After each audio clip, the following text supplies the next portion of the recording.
Hello everyone and welcome to the Thompson Family YouTube channel. My name is Jada Brown Thompson. And this is Jerome Thompson. And we are back with another video.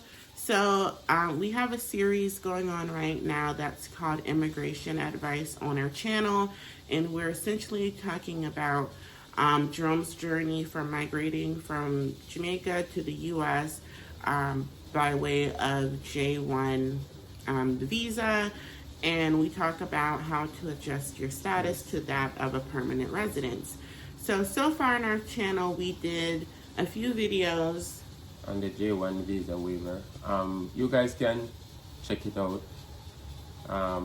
We'll probably put the link in the description for those videos. So yeah, you guys can go back and watch those videos. If you have a 2-year home residence rule requirement, you can definitely go and check out those videos. Yeah, because we made several videos talking about how to waive that 2-year home residency requirement.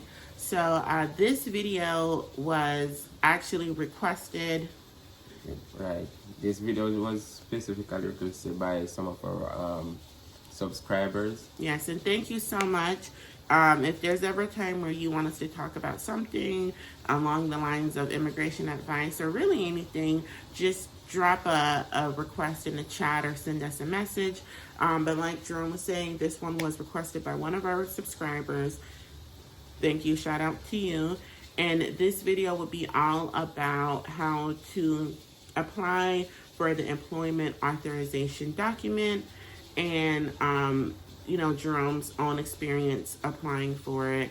So why don't we talk a little bit about what the EAD document is? So the EAD document is basically, it allows you to work within the US for 2 years. And with this application, you have certain supporting documents that you have to send to the USCIS for them to grant you the EAD. Yep. So as you guys know, when you're adjusting your status, like let's just say you're adjusting from a J1 to that of a permanent residence, once you waive the 2-year residency requirement, it doesn't automatically grant you permission to stay in the U.S. and it doesn't grant you permission to work in the U.S. So once your original visa, expires, the one that you had, or you're out of status, you then have to go get the EAD so you're able to work legally, not under the table, but you're able to work legally within the United States. Right. So in this video, we're going to talk about how to apply for it. And also walk you through the process of applying for it. Yes, we're going to walk you through it. And so without further ado, stay tuned and make sure to subscribe, like, and comment. Okay, so the first thing that you want to do is to find the document, right? So the specific form is I-765, right? So just go on Google, like you see that we're on Google here, and you're basically going to Google U.S. Department of State I-765. The first result that comes up is I-765 application for employment authorization. Right, and you don't want to get this form anywhere. It is best to get it from the USCIS website. Yes. From the government website, because there are a lot of documents that is out there. Some of them are outdated, some of them are expired, and you want to definitely check those before. And we're not throwing shade to any other source of information, but there are expiry dates on these forms, so you want to make sure that you're getting it from the official USCIS website, because they're the ones that's going to be reviewing your application, right? So as you can see, we're on the website, and if you scroll down, here are the form details.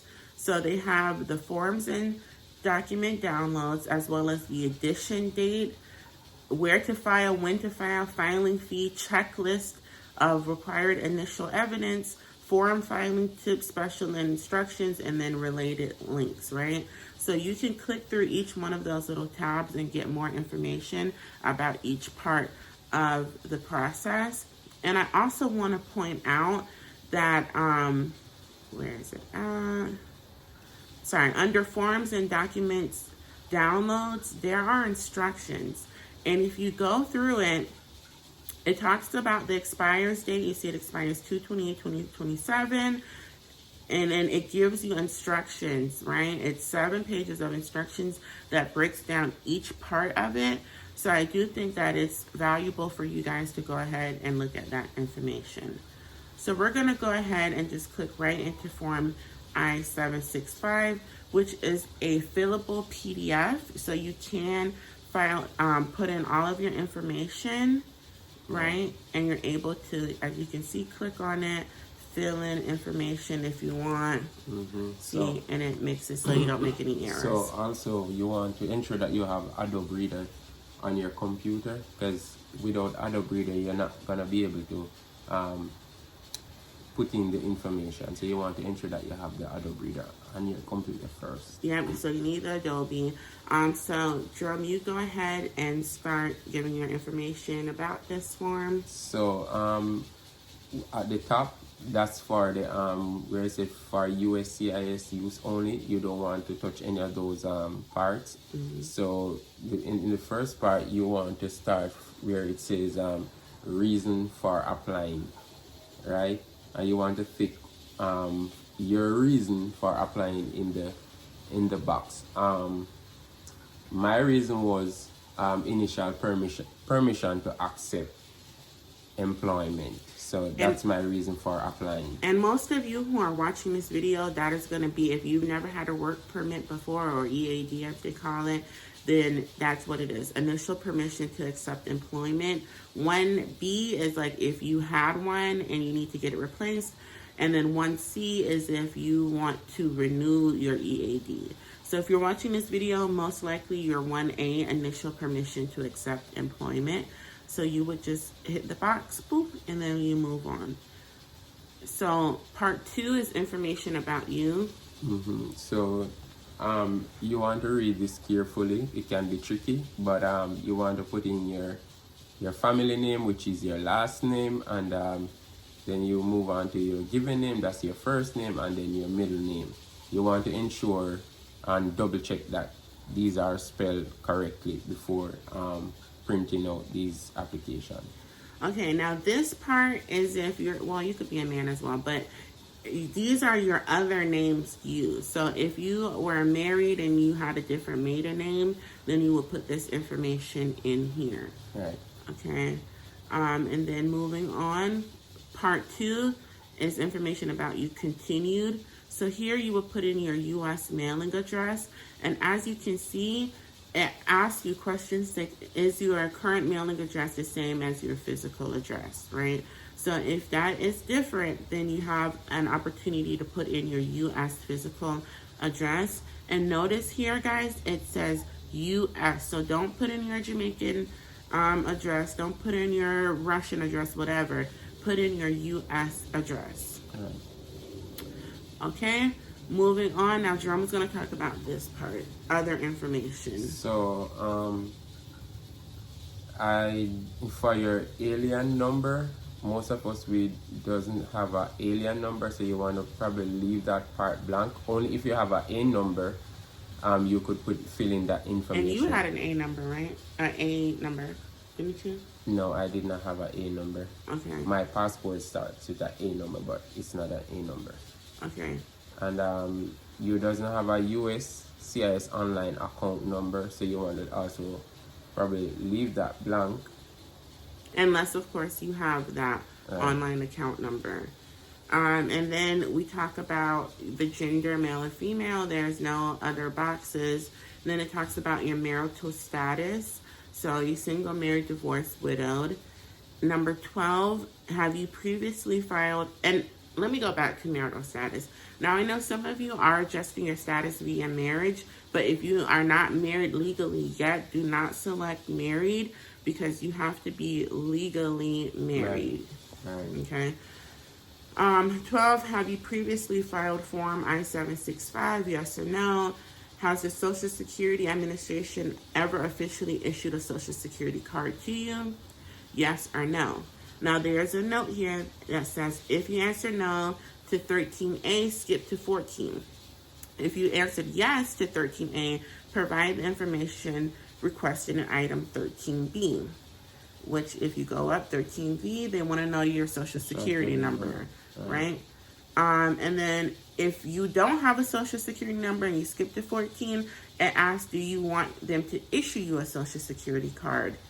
Yes or no. Now, if you don't have one, I suggest saying yes, you want one, because most places that you go to in terms of like applying for an apartment, applying to get a mortgage, most of those places are either going to want an ITIN number or a social security number. And most importantly, they need it for a job. So, yes, right. So you need to have a social security and number. It just makes it easier in terms of applying for things. I mean, of course, you can get by without it, but quick note, let me tell you a story. I'm a realtor and I'm working with a client who does not have their social security number, and it's been very difficult to find him a place to live, even though he has a job and he can show the money in his bank account. Those landlords are so used to dealing with social security number that they want to see that or the ITIN. All right. And then 15 is the consent for disclosure. You authorize them to the SSA to get information to assign you a social security number. Okay. Right. And we're moving on to your father's name. So you want to fill out your father and your mother's name in each specific box or line. So you can go ahead and put it. We are not putting in our information. We are just walking you through the process of doing it. Right. All right. And then skipping. Now, I do want to say one thing about your father's and your mother's name. Make sure it's the same spelling that's on your birth certificate, because I know sometimes the name could be different, whatever. Spell it the way that's on your official government documents, okay? Right. Moving on to your country or countries of citizenship or nationality. So this is where you list the countries where you're a citizen or a national, okay? So like for Jerome, that would be Jamaica, right? So there's some people who have multiple citizenships. If you do, cool beans, put that in here. Moving on, place of birth. This is where you could put your city, town, village of birth, the state or province, the country, and your date of birth, okay? And now this is where we get to the nitty gritty. So this is the information about your last arrival in the United States. I'm gonna let Jerome take this part away. So for the I-94 departure record form, you can get that information on the government website and retrieve your I-94. What government website? The US website. So you can go on Google, type in form I-94 form, and they will have a fillable form for you guys. And let's do that. Form I-94 arrival departure record number.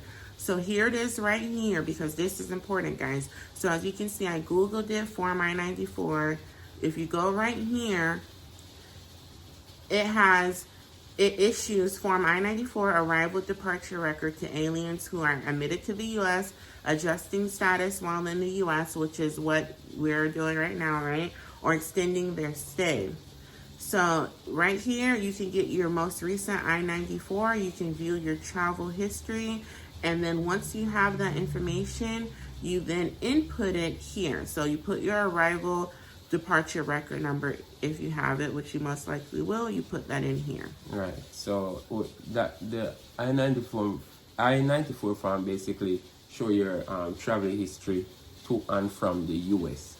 So it will outline the dates and which airport you have flying into and flying out to out of the U.S. Right. So that is super important that you retrieve that from the government website, U.S. government website. USCIS. Right. So the next one is a passport number. In my country, most of us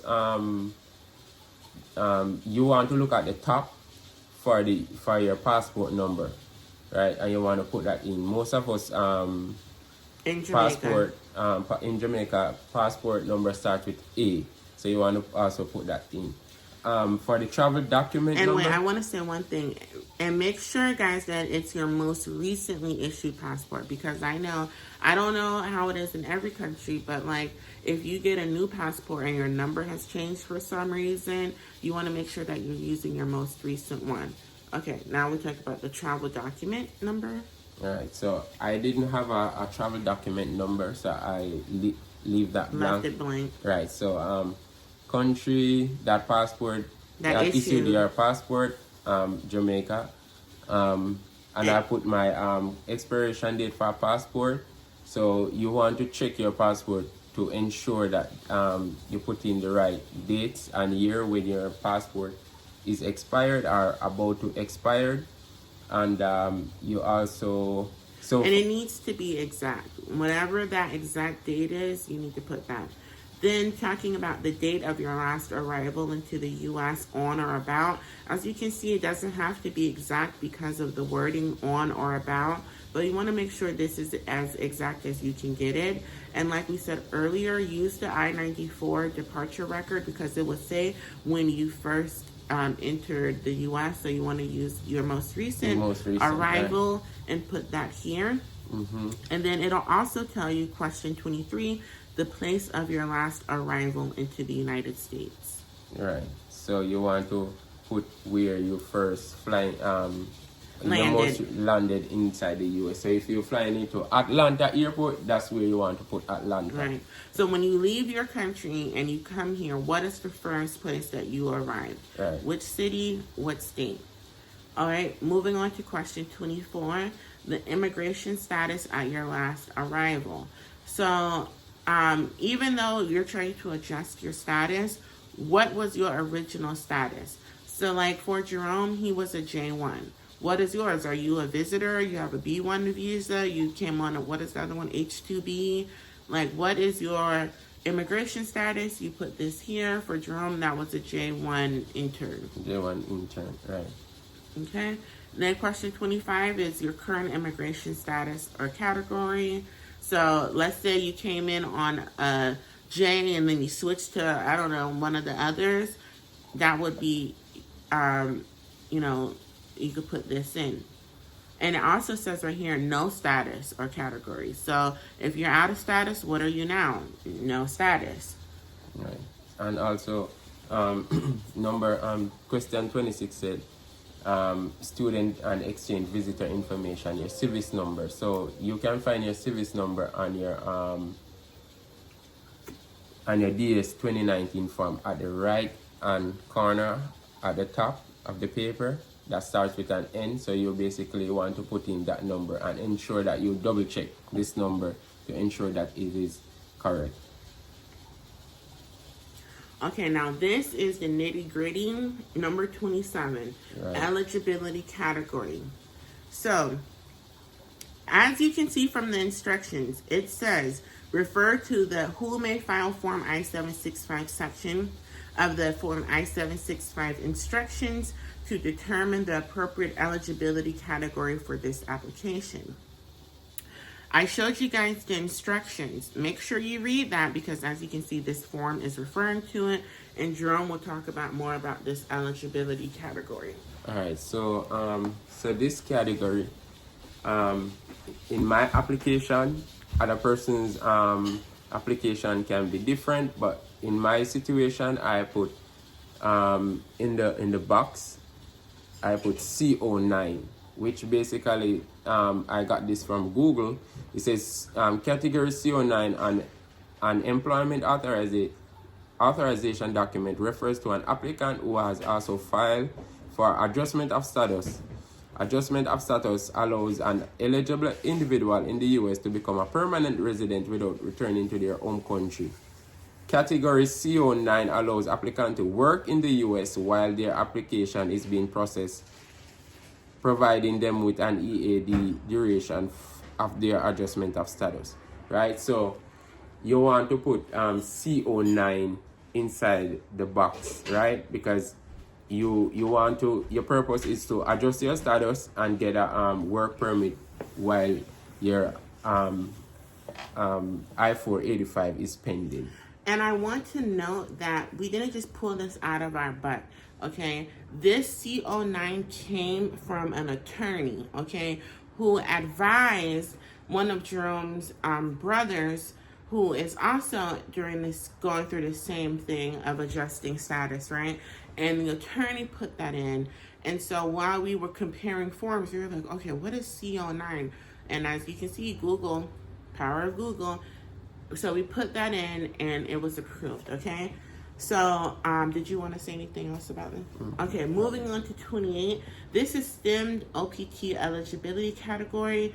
And so this, I don't know much about this. I'm thinking this is somebody, if you're in the STEM, science, technology, engineering, mathematics, if this is your eligibility category, you will fill this in.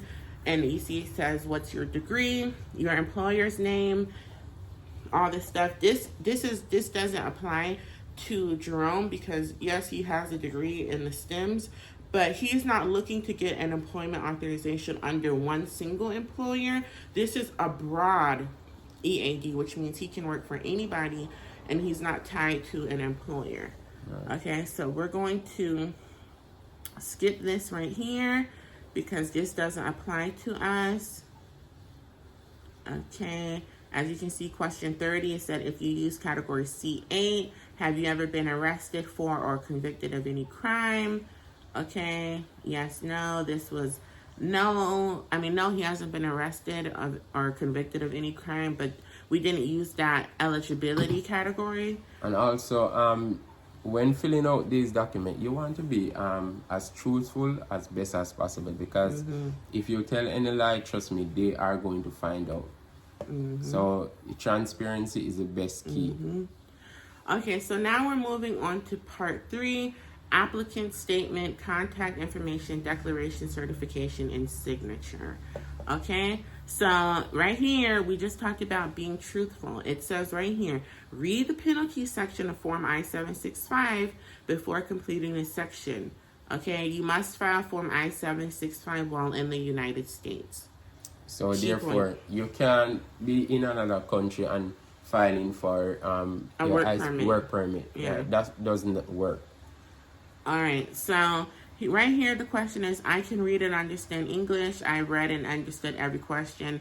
This is just certifying your declaration. So here you select yes. If no, I don't know how you'd be watching this video, but if no, you can't understand English, then you need to put your interpreter here. And then here, if you have somebody who prepared these documents for you, most likely they're going to be putting in their information. So at this point, they're asking for your contact information. They're saying your daytime telephone number, your email address. Now, it's important to note, this is not saying what is your American spouse's information. No, it's not asking what is your mom's information. No, they're asking for your information because if they have follow-ups, updates, questions, whatever, they need to be able to have a way to contact you. Right. All right, so this information right here is basically saying, did you do this? Do you agree all your answers are truthful? Is this correct? And you certify that under penalty of perjury, all the information that you submitted is truthful. And if so, you're going to sign here. And as you can see here, I cannot sign it. You have to print it out, right? Sign it and then scan it in. And then it has the date of the signature, which you can put in PDF. If you had an interpreter, you put in their information here. And their mailing address, their contact information, same with the preparer, full name, mailing address, etc. Part 5 is the preparer's statement. I'm not an attorney, yes or no. Their certification. And then this right here is if you have additional information. So if there was any part where you didn't have enough information to fill it in, like you had more names than what they had, you can put it in here. You can put the page number. You can put in the more information. If you need to explain something like you've been arrested or something like that, there's space for you to put the page number, the part number, the item number, and then your explanation. Okay, so that is basically it for the form. now we're going to talk about some tips and tricks in terms of doing this form, okay? Okay, guys, so now we're going to talk about some tips and tricks when it comes to filing your EAD. Now, for full disclosure, Jerome applied for his when he filed I-485, which is the form you use to apply for adjustment of status. Yes, to a permanent residence, aka green card. So he also filed this form, the I-765, the application for employment authorization, at the same time. Right. So there's no fee to apply for the employment authorization, but if you're applying while you're simultaneously applying for the green card application, then there is a fee, and it changed recently. So make sure that you're getting the most updated information, because he did his before change. So make sure you're getting the most updated information on USCIS. So we're going to run through some tips. They're in no particular order, but these are tips to help you while you're working on your application. So you want to double check your application if there are any errors. If you have your spouse with you, you can also run it over with them to ensure that there are no errors. And I do want to point out that if there are errors, it's going to slow down your application, because remember, guys, if you're filing this with your I-485, there is a lot of information that you're putting in. And if you're doing this in one sitting, or even if you're doing it over multiple sittings, you are liable to mess up, right? And when we were reviewing Jerome's, there were errors in it that we had to correct, because you want to correct it at home and it's like, okay, no big deal. You don't want USCIS to be like, what is this person talking about? This is all over the place, because it's not going to look good for you, right? So make sure that you have someone, like Jerome said, your spouse, a friend, who can look over this information with you and make sure that it's correct. So the disclaimer is, we are not an attorney, so if you need immigration advice, please consult an attorney. An immigration lawyer will walk you through. They will do the application for you. This is our experience, and it has worked. We have, well, not we, but Jerome has been approved for everything that we've applied for, the waiver, the EAD, the travel document, all these things he has been approved for. So this is just saying, with a straightforward approach. We don't have anything that was really out of the norm. So if you have something that you have to question, this is your future. So make sure that you consult an attorney. But if your situation is similar to ours, you might be able to do this on your own. Right. So the next piece of advice that we have for you is, you want to gather all your documents, right? So in my case, when I was doing my application, I had I would say I-765 application with supporting documents. I laid those out, paper on the table, and put all the application with supporting documents. So therefore, I can't just put it over on the I-485 side to get it all over the place. I want everything in one place, so that when I send off my application, they are not all over the place. Because when these documents go to the USCIS, you don't know who is going to look over them. So you want to ensure that they are in place. And one thing that Jerome did, which was really smart, and I have it right here, was he got some of these little stickies like this, right? And he wrote on them, on the line, what it was, so that he was organized and able to find it in one central location. Right. So you could for example, I would say I would write on this I-765 application, and I will put it at the end of the paper, so that when the officer is looking over my documents and he wants to see the passport or whichever documents he wants to see, he can look at the sticky note here and then skip to that page. So that is super important, that you want to get these little page mates, they're called, and they're in different colors. So if you're somebody who likes to cross-reference, this is really helpful to have. Also, I want to say, when it comes to providing your documentation, I'm going to reference you back to the USCIS website, and for every form that they want, they have a checklist of the general requirements that they want. So like for Form I-765, they have a checklist, and it says they want a copy of Form I-94, your arrival departure record front and back, a printout of your electronic Form I-95, your passport or other travel document. They want a copy of your last employment authorization document if applicable to you. They want 2 identical passport style photos. They want Form G28 if you're represented by an attorney or an accredited representative. And if you previously were issued a card, they want a copy of your government issued identity document. So they're telling you right there what they want. That's why it's important to read. And I know a lot of us don't like to read. It's important to read because they're literally telling you what they want. Okay? Right. And if you understand English very well, and you can basically, as we said before, in my case, we did the application ourselves. So we did exactly what they are asking for, and then we just... And they exactly approved it. Right. All right, next advice. So the next advice is that we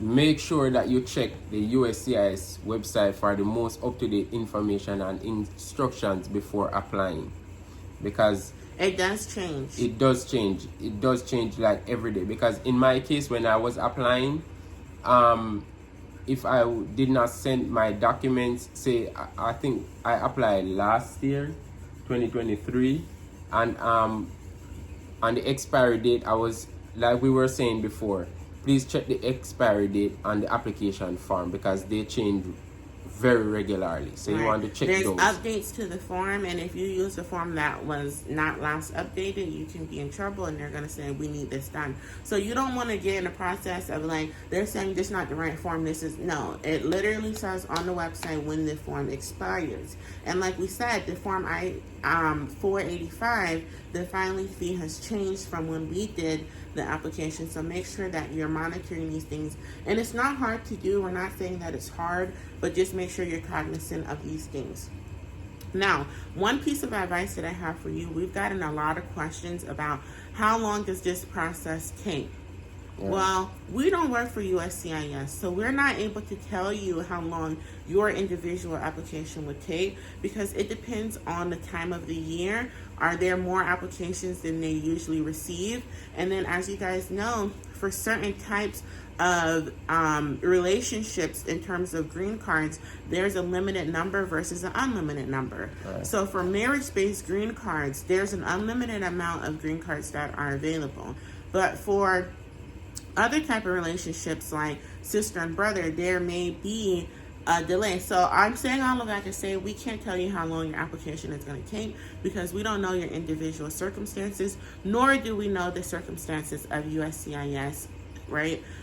So but what we can tell you though, you can expedite this application. Right. Right. So in my case, I expedited my application, but you would have to reach out to us, and we can tell you how you guys can expedite your application. But you can definitely expedite your I-765 application form. Yes, and so maybe if you guys like, comment down below and let us know if you want a story time about how we were able to expedite Jerome's application and the circumstances behind it. And I also want to mention that wherever you live in the U.S., right, there is representatives who have been voted into power that are supposed to represent their constituents, right? So one thing that we learned during this process is that you can reach out to your congressional representative and they can make a request on your behalf in order to move along the process of moving on your application. So for instance, in our area, our representative was Don Beyer, right? He's a congressman or a senator? He's a congressman. So basically you reach out to their office and you say, hi, my name is Jane Doe, and I would like to get your help with speaking to the State Department. Expediting your application, and you will state for whatever reasons you want to expedite your application. And let them know about you. Let them know that my partner is a voter in your district. We live in this place. I am trying to get my work permit. I'm trying to get my green card. I want to live here. These are my qualifications. And let them know, send them an email, call them on the phone, and one of their interns will reach out to you, let you know if they can help you or not. And then if they do, you will see on your USCIS online account that there was, what did they say on it, government interest or some type of, like, what did it say? When Don Buyer office reached out to you, it was like government interest or something like that, right? I don't remember. I don't remember the exact wording, but it's basically like they were saying someone from a government office reached out to us on their behalf, and they had it noted on there. And I really believe that helped the application move forward. So whoever your congressman is for your area, reach out to them, okay? So and whatever when you're filling up, say for instance you're putting it in an email, you want to put your address, because that is super important, because you can live all the way in a different state and put it say you're applying or you want to expedite it in a different, when you're living in the congressman or congresswoman area. So you want to ensure that you put your address on the yeah, it has to be the congressman for wherever you're putting your address on this application. Right. So anyway, that is it for our tips and tricks. It's really just about making sure that you're cognizant of using the right form, making sure that your information is correct to the best of your ability, ensuring that you have someone look over it, making sure that you know the filing fee, because they're not going to do it for free most of the time, right? So make sure you know your filing fee, making sure you use money orders or cashier's check, right? You can't send them cash. No. So, and it's also just making sure that you understand the process. If you're watching videos like this, you're already on your way of doing it. And if you guys let us know. We can do a video about how to get your travel document, even if you're still waiting on your permanent residency card. Comment down below and let us know if you'd like to see something like that. And I think that really is about it, right? Right, yes. So that's basically summed up our video. I hope you guys enjoy watching this video, and make sure to subscribe, because we have a lot of great content out there about this. And then we're also going to talk about the reverse, when you're a U.S. citizen and you want to move to Jamaica, right? So we're going to talk about that. And yeah, so make sure you comment, like, and subscribe. Share the video up. Share it. Share it to your Jamaican counterparts, because a lot of Jamaicans are asking about this for real. Yeah. So make sure you send it. And with that, guys, let's reconvene, and we'll see you in our next video. All right.